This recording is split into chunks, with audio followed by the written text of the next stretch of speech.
ವಿದ್ಯಾರ್ಥಿಗಳ ಸಮವಸ್ತ್ರದಲ್ಲಿ ಬಹುಕೋಟಿ ಹಗರಣ ನಡೆಸಿದ ರಾಜ್ಯ ಶಿಕ್ಷಣ ಸಚಿವ ಬಿಸಿ ನಾಗೇಶ್ ರಾಜೀನಾಮೆಗೆ ಆಗ್ರಹಿಸಿ ಇಂದು ಮಂಗಳೂರಿನ ಕ್ಲಾಕ್ ಟವರ್ ಬಳಿ ಇಂದು ಸಂಜೆ ಪ್ರತಿಭಟನೆ ನಡೆಯಿತು. ಕ್ಯಾಂಪಸ್ ಫ್ರಂಟ್ ಆಫ್ ಇಂಡಿಯಾದ ವತಿಯಿಂದ ಪ್ರತಿಭಟನೆ ನಡೆಸಿ ಶಿಕ್ಷಣ ಸಚಿವ ಬಿಸಿ ನಾಗೇಶ್ ಅವರನ್ನು ಕೂಡಲೇ ಆಸ್ಥಾನದಿಂದ ವಜಾ ಮಾಡಬೇಕೆಂದು ಆಗ್ರಹಿಸಲಾಯಿತು. ಬಿಜೆಪಿ ಸರ್ಕಾರ ಜನತೆಯನ್ನ ಅರಾಜಕತೆಗೆ ಸೃಷ್ಟಿಸುವಂತಹ ನಿಟ್ಟಿನಲ್ಲಿ ಆಡಳಿತ ನಡೆಸುವಂತೆ ಕಂಡು ಬರ್ತಾ ಇದೆ. ಪ್ರತಿಯೊಬ್ಬ ನಾಯಕರು ಕೂಡ ಇಂದು ಕೇವಲ ಹಿಂದುತ್ವದ ವಿಚಾರಗಳನ್ನು ಮುಂದಿಟ್ಟುಕೊಂಡು ಹೇಳಿಕೆ ನೀಡುತ್ತಾ ರಾಜ್ಯಭಾರ ಮಾಡ್ತಾ ಇದ್ದಾರೆ. ಸರ್ಕಾರದ ಯಾವುದೇ ಜನಸ್ನೇಹಿ ಆಡಳಿತ ನೀಡಲು ಸರ್ಕಾರ ಸಂಪೂರ್ಣ ವಿಫಲವಾಗಿದೆ ಎಂದು ನಾಯಕರು ವಾಗ್ದಾಳಿ ನಡೆಸಿದರು. ಪ್ರತಿಭಟನೆಯಲ್ಲಿ ಭಾರಿ ಸಂಖ್ಯೆಯಲ್ಲಿ ಕ್ಯಾಂಪಸ್ ಫ್ರಂಟ್ ಆಫ್ ಇಂಡಿಯಾದ ಕಾರ್ಯಕರ್ತರು ವಿದ್ಯಾರ್ಥಿಗಳು ಭಾಗವಹಿಸಿದರು.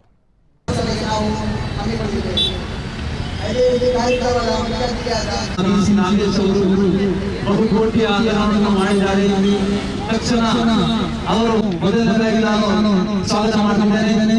ಅದೇ ರೀತಿಯಾಗಿ ಕ್ಯಾಂಪಸ್ ಫ್ರಂಟ್ ಆಫ್ ಇಂಡಿಯಾ ರಾಜ್ಯ ಕಾರ್ಯದರ್ಶಿಯಾಗಿ ಆಗಮಿಸಿರುವಂತಹ ನಮ್ಮ ಸಭೆಯ ಉದ್ದೇಶಿಸಿ ಮಾತನಾಡಿರುವಂತಹ ಸಾಧಿಕಾರರನ್ನು ಬಹಳ ಪ್ರೀತಿಪೂರ್ವಕವಾಗಿ ನಾನು ಈ ದೇಶದಲ್ಲಿರುವಂತಹ ಶಿಕ್ಷಣ ಇಲಾಖೆ ಆಗಿರ್ಬೋದು, ಈ ದೇಶದಲ್ಲಿರುವಂತಹ ಕಾರ್ಮಿಕರ ಇಲಾಖೆ ಆಗಿರ್ಬೋದು, ಅಥವಾ ಈ ದೇಶದಲ್ಲಿರುವಂತಹ ವೈದ್ಯಕೀಯ ಇಲಾಖೆ ಆಗಿರ್ಬೋದು, ಅಥವಾ ಈ ದೇಶದಲ್ಲಿರುವಂತಹ ಲೋಕೋಪಯೋಗಿ ಇಲಾಖೆ ಆಗಿರ್ಬೋದು, ಇನ್ನಿತರ ಪ್ರತಿಯೊಂದು ಇಲಾಖೆಗಳಲ್ಲಿ ಎಲ್ಲಿ ಎಲ್ಲ ಕೈಯಾಗಿ ಬಾಚಿಕೆ ಸಾಧ್ಯ ಆಗ್ತದೆ.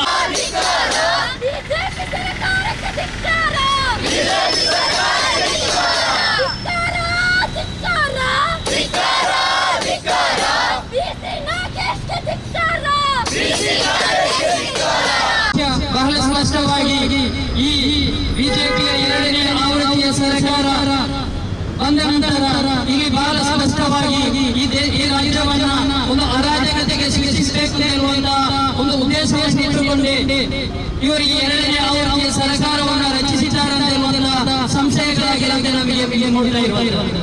ಯಾಕೆಂತ ಹೇಳಿದ್ರೆ ಇಲ್ಲಿರುವಂತಹ ಸಿಎಂನಿಂದ ಹಿಡಿದು ಸಚಿವರುಗಳಾಗಿರ್ಬೋದು, ಎಂಎಲ್ಎಗಳಾಗಿರ್ಬೋದು, ಪ್ರತಿಯೊಬ್ಬರು ಪ್ರತಿನಿತ್ಯ ತಾವೊಬ್ಬ ಜಾತ್ಯತೀತ ನಾಯಕರು ಅಥವಾ ಜಾತ್ಯತೀತ ದೇಶದ ಪ್ರತಿಯೊಬ್ಬ ನಾಗರಿಕರು ಕೆಲವರೆಲ್ಲ ವಿಚಾರವನ್ನು ಮರೆತುಕೊಂಡು ಬಿಟ್ಟು ಕೇವಲ ಕೇಶವದಿಂದ ಏನು ಆಜ್ಞೆ ಬರುತ್ತೋ ಆ ಆಜ್ಞೆಯ ಪ್ರಕಾರ ಇಲ್ಲಿ ವರ್ತಿಸ್ತಾ ಇರುವಂತಹದ್ದು, ಹೇಳಿಕೆಯಿಂದ ನೀಡ್ತಾ ಇರುವಂತಹದ್ದು ಅಥವಾ ಆ ರಾಜ್ಯಭಾರ ಮಾಡ್ತಾ ಇರುವಂತಹದ್ದನ್ನು ನಾವು ನಿತ್ಯ ನೋಡ್ತಾ ಇದ್ದೇವೆ.